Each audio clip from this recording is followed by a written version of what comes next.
Nice to meet you po. Napakagandang katulong mo naman. Ako si Leia, hindi po ako katulog. Huwag kang nakikipag-usap sa ambisyosang katulad na to.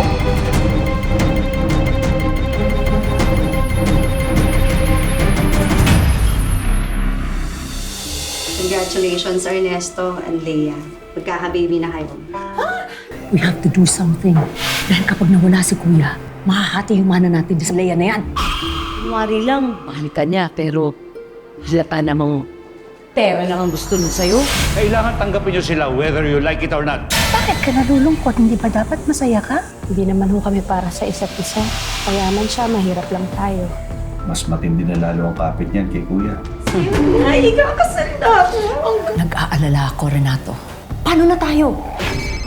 Wala nang imposibleng gawin o ipagawa ngayon pag may pera ka. Hello? Ngayong wala na si Kuya, sisiguraduhin namin wala kayong makukuha ni isang kusing.